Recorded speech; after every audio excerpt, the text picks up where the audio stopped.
Riley saw her dad going to the shed really late, which was unusual because he never did that. She wanted to know why, like any curious 12-year-old would. But when she tried to go ask him, he stopped her, and he seemed strange. He didn't want her to go into the shed, which made her even more curious. So, she decided to check it out on her own, but later, she regretted that decision. She walked into the kitchen while calling her father's cell phone. She heard a buzz coming out of his jacket and realized he couldn't be far, as he wasn't wearing anything other than jeans and a t-shirt. Then she heard a noise coming from the backyard. What was going on here? Her heart began to race as she approached the back door. What if her father wasn't there? What if there was an intruder and he was trying to fight him off? But she was quickly assured that her father wasn't, in fact, still home. He was just busy in the shed. Riley sighed a sigh of relief, but her relief was short-lived. Her father had never before worked in the shed at these hours. She wondered what he was doing in there and quickly put on a pair of slippers. She stepped out into the yard and let the back door fall shut behind her. Her father must have heard the door closing as he suddenly appeared. Riley couldn't hear what he was saying, only muffled sounds and sometimes laughter. Whatever he was doing, he seemed to be enjoying. So why would he be so secretive about it to his wife and daughter?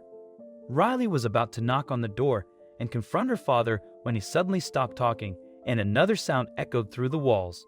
The second sound was far from positive. It actually made chills run down Riley's spine. After hearing the sound, she didn't want to stay near the shed any longer, so she ran back inside, not thinking about closing the door slowly. The door slammed shut behind her as she ran up the stairs and jumped into bed. Riley held her breath as she listened to the sound of her father exiting the shed and slowly coming inside. She could hear the creaking sound of each step he took on the stairs, and as he got closer, her heart raced faster. Soon after, he stood in her room in silence. Riley lay as still as she could, closed her eyes, and pretended to be asleep. She could feel the warmth of his breath on her cheek as he peeked over the side of her face to see if she were actually asleep. Then he slowly backed away and went into his own room for the night. The following morning, there was tension between Riley and her father. It was obvious to her, but her mother had no clue. She knew she had to hurry even more now, as her father could move his secret project to a different location. She was sure he felt guilty for Riley stepping on a nail in his workplace, so there was a good chance he would move places within the next few days. Riley was aware that her father would have a few beers every Friday, and when he did, he often fell into a deep sleep, sometimes right in front of the TV. So when Friday arrived, she was prepared. She pretended to be asleep until her clock showed midnight and then quietly made her way to her parents' room. She slowly opened the door and walked over to her father's side of the bed, but to her surprise, she only saw her mother sleeping. This probably meant her father was asleep in front of the TV. So, she silently walked downstairs. The TV was still on, which was a good thing because Riley stepped on a very loud floorboard. The creaking sound of the floorboard was very loud, and Riley's heart was pounding in her chest. She closed her eyes and expected her father to turn around and see her, but he made a loud snoring sound instead. Riley realized nothing was going to happen if she didn't do it herself. She had to push through the fear and find that damn light switch. She slowly got up and felt around her. She found a broom and used that to guide her through the darkness. Carefully, she felt the walls until finally she found the switch. She flicked the switch, and a single light bulb in the middle of the shed jumped on. Riley had to shield her eyes from the light as she was so adjusted to the darkness, but within a minute or so, she could look around her. In this light, the shed wasn't so scary anymore, but she had to hurry up. Few there are still asleep. She slowly opened the door to check if her parents' light was still off, and it was. She thought she silently closed the door again and turned around. The shed was cluttered with all sorts of objects and garden tools. She quickly spotted something that looked out of the ordinary. There was something at the back of the shed with a white sheet over it. Riley couldn't make out what it was by the shape, but it looked terrifying. The sheet that covered the object was stained red, and it almost looked like blood. Riley's heart started racing again, and she felt short of breath. But first, she had to wait until her father was further away from the shed. The door was slightly open, so she could see her father just standing there, unsure of what to do. Then he ran inside when Riley's mother called him.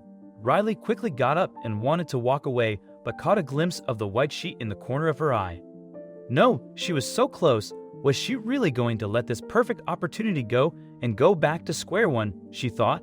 She quickly turned around but bumped against a bucket. As she turned, the bucket fell to the ground with a loud bang. "Riley!" her father yelled. Again, as he made his way to the shed, Riley quickly ran to the object and grabbed the sheet. "Riley!" her father yelled, now standing at the door opening at shed. "Don't!" Riley looked her father dead in the eye and said, "What are you hiding under here, Daddy? Why am I not allowed to see it?" By now, Riley's mother stood by her husband's side. "Riley, what are you doing in here? Why aren't you in bed?" "Daddy is hiding something from us, Mom. He's been acting suspicious all week, and I know because I've been watching him." Her mother looked at her confusedly and then at the red. Her mother gasped, and Riley stood frozen in place. Her eyes were wide in shock. Suddenly, Riley screamed, and she ran to her father with tears in her eyes. "Thank you, Daddy. Thank you." Riley's father sighed and hugged his daughter tightly. "You ruined your own birthday surprise, you little monster." Riley's mother smiled at her husband. "I had no idea you were building her first bike, and in her favorite color too." She put her arms around her husband and kissed him on the cheek. "Now shall we go back to bed?" she said to Riley when she finally let go of her father. Riley nodded, her cheeks turning red with embarrassment. She turned to her father and said sorry for not listening to him. She had completely forgotten that her birthday was just a week away and never imagined it could be a birthday surprise he was hiding. She had let her imagination run wild, thinking it was something scary, but to her surprise, it turned out to be a bright red bike all along.